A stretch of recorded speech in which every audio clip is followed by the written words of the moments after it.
Good morning. Yesterday we learned about female sex hormones, that is estrogens.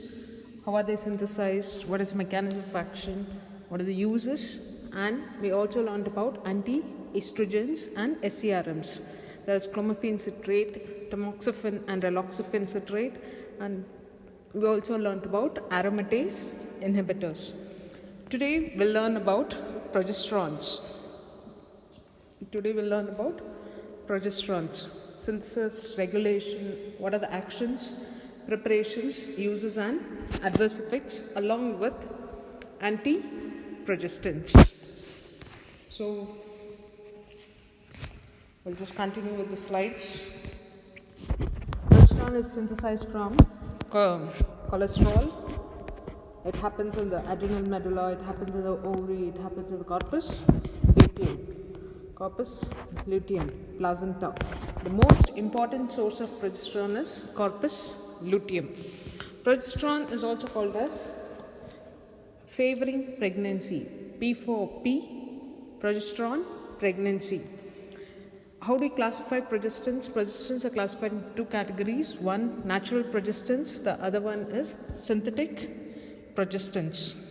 Natural progestin is a 21 carbon compound, a steroid. It's a very short acting. It's ineffective orally. It can't be given orally. It is going to be metabolized. Synthetic progesterones is what is used in the treatment. These are effective orally. How are these further classified? These are further classified in two groups, that is progesterone derivatives and 19 non-testosterone derivatives. First, let's look at the progesterone derivatives. That is medroxyprogesterone acetate, dihydrogesterone, hydroxyprogesterone, and we have the newer compound normegestrol. 19 non-testosterone derivatives.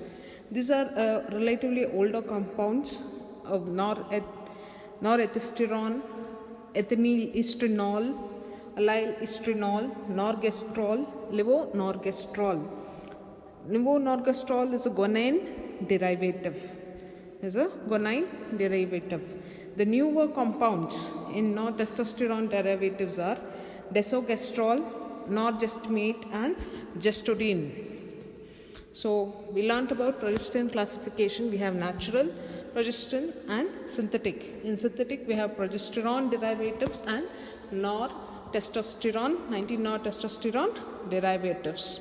We have to understand what is this progesterone derivatives and not testosterone derivatives to understand what is the mechanism of action.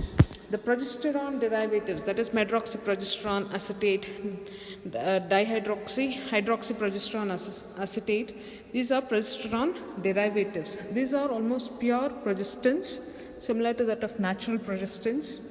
These have weak anti-ovulatory actions, means they don't inhibit ovulation. These are usually used in HRT, that is hormone replacement therapy, threatened abortions, and endometriosis. These also have weak anti-androgenic potential, less anti-ovulatory, and strong anti-estrogen effect on the endometrium. Means they are very much similar to that of the actions of progestin. So, the non-testosterone derivatives, these have weak testosterone activity, weak androgen activity, weak anabolic activity, and they are potent anti-ovulatory. They inhibit ovulation. So if you look at progesterone derivatives and non-testosterone derivatives, progesterone derivatives are used exclusively in abortion, endometriosis, where you need action of progesterone, whereas the non-testosterone derivatives are used mostly because they inhibit ovulation. They are used as oral contraceptive pills. So, especially desogestrel or norgestimate, the guanines. These are the prodrugs, highly potent progesterones, strong anti-ovulatory, and no androgenic potential. So these are the ones which are combined with estrogens, ethylene estradiol as oral contraceptives. Let's look into what are the actions of progesterone on each of the organs. The first one, before that, let's try to understand how does this act, what is the mechanism of action.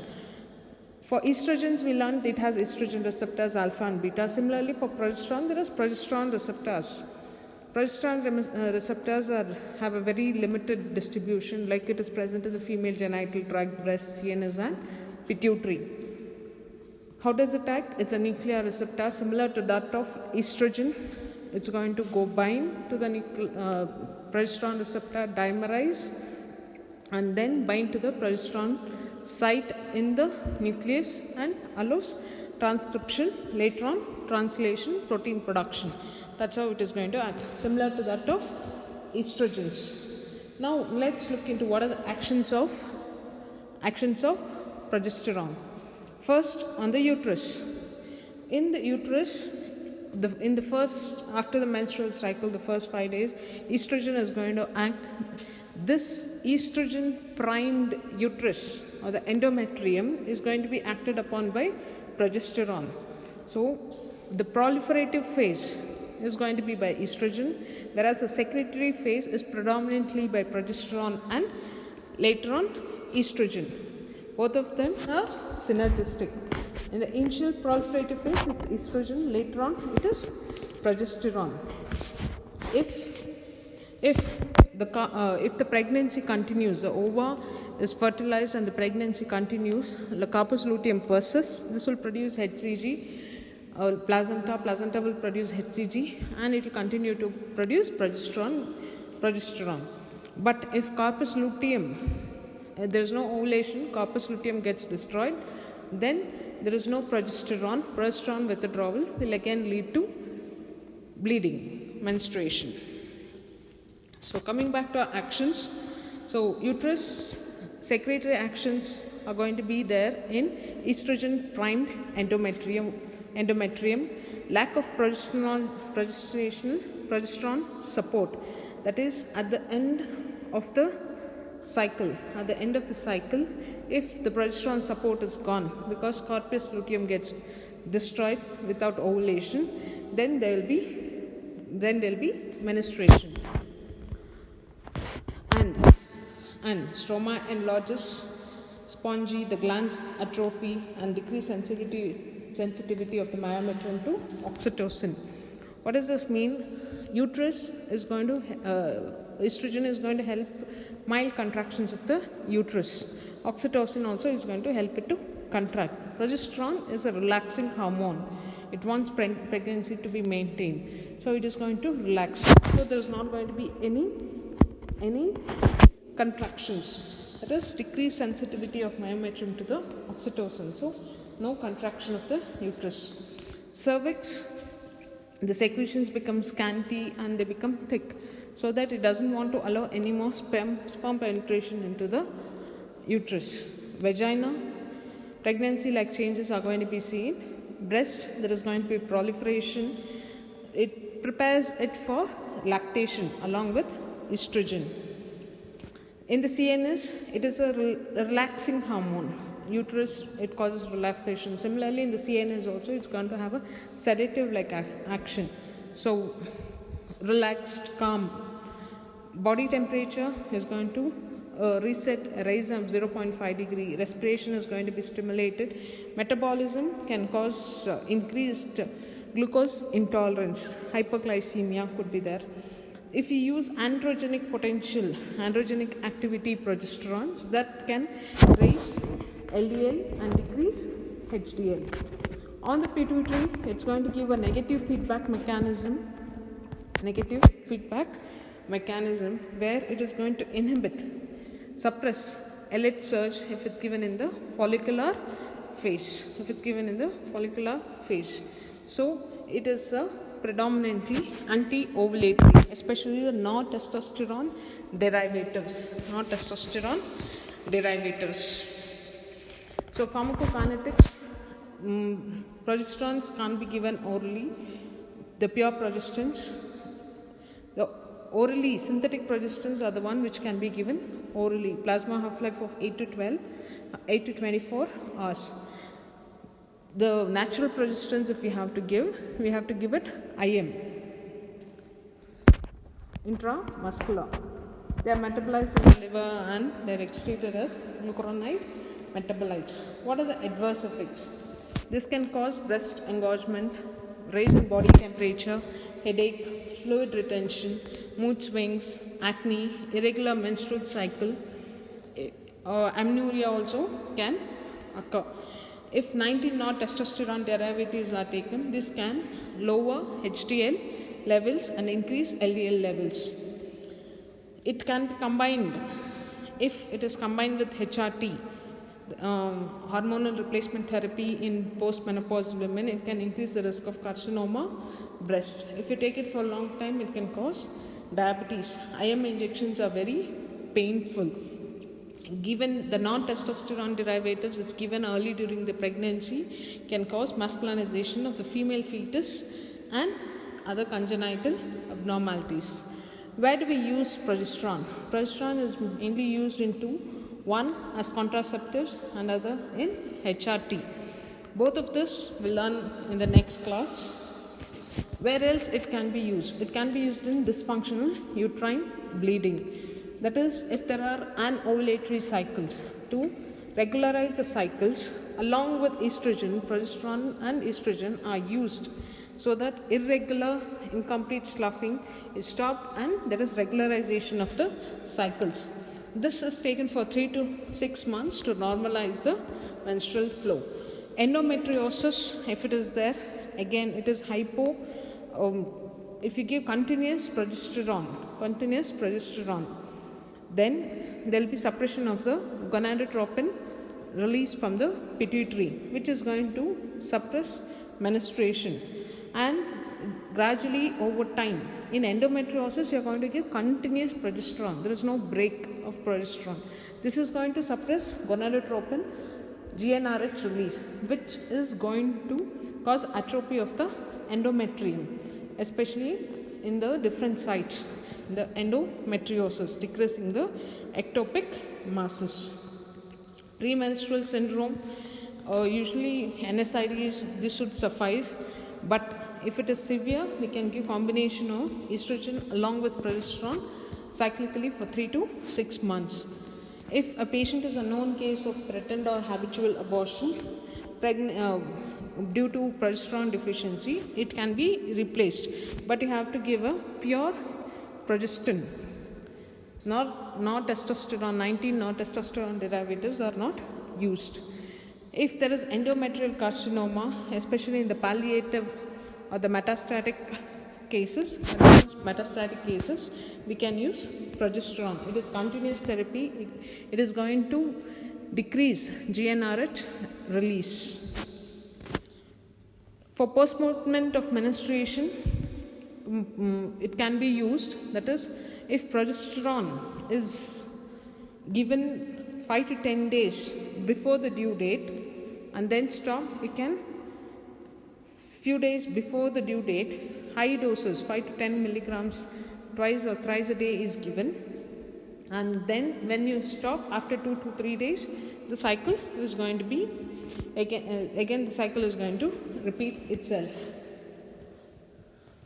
This is based on the application that bleeding or the menstruation happens with loss of progesterone support. So giving a high dose and then stopping is going to cause menstruation. Coming to the next, that is, we learnt about progesterones, the synthesis, regulation, actions, pharmacokinetics, preparations, uses and adverse effects. Now we'll learn about antiprogestins, that is mifepristone. So we'll learn about antiprogestins. Mifepristone is an antiprogestin. Nowadays it's also called as a selective progesterone receptor modulator. Selective progesterone receptor modulator. If you give it in the follicular phase, it's going to it's going to cause failure or delay in ovulation. If you give it in the luteal phase, it is going to prevent the secretory changes in the endometrium. So even at later into the phase you give, even after the secretory phase, it's going to block the progesterone support to the endometrium, and it will cause release of prostaglandins, which is going to cause uterine contractions, and this is going to sensitize the myometrium to the prostaglandins and cause menstruation. So even if after this, if there is implantation of the fetus, this can if antiprogesterone is given, it can cause detachment of this from the uterine wall and decrease the levels of HCG, and then softening of the cervix could be there, which can cause abortion. So let's just look into what are the uses of progesterone. With this, if we are able to correlate what is the actions of mifepristone, we understand it better. Termination of pregnancy up to 7 weeks, we can use mifepristone. So how is this going to function? First, if mifepristone is taken in the follicular phase, it's going to inhibit ovulation. Second, if it's given in the luteal phase, it's going to prevent the secretory changes. So the blastocyst is not able to go, and blastocyst is not able to in the uterus. It's not in the uterus. It won't be able to grow. If it's later given in the cycle, it can cause uterine contractions, which can cause menstruation. Even if implantation occurs, it can cause loss of progesterone support, which is going to cause again menstruation and decrease in HCG levels. That is why mifepristone is used for termination of pregnancy, but for only up to 7 weeks, that is up to 49 days from the previous cycle. Only mifepristone is not given. Mifepristone along with misoprostol, that's a prostaglandin analog, is given. Other than that, this can be also used as a postcoital contraceptive, taken within 72 hours of intercourse. What are the other uses of mifepristone? It can be given for cervical ripening, for softening of the cervix, for surgical abortion or induction of labor. It can also be given for induction of labor in IUD patients, intrauterine fetal death or delivery of abnormal fetuses, and in Cushing's syndrome. In palliative care, it can be given in Cushing's syndrome. So now mifepristone is now it is told as a progesterone receptor modulator. It can decrease Cushing's symptoms of Cushing's. It is orally active. We also learned the uses of mifepristone. The other drug, which is also a selective progesterone receptor modulator, is ulipristal. It is also used as an emergency contraceptive pill. What are the other progestins? Onaprestone and gestinone. So these are the other progestins. So let's summarize. We learned about progesterones: synthesis, secretion, regulation, pharmacological actions, kinetics. What are the preparations, uses and adverse effects of progesterones? We also learned about antiprogesterones, are also called as selective progesterone receptor modulators, namely mifepristone and ulipristal. With this, we finish progesterones. In the next class, we'll talk about contraceptive pills and hormone replacement therapy.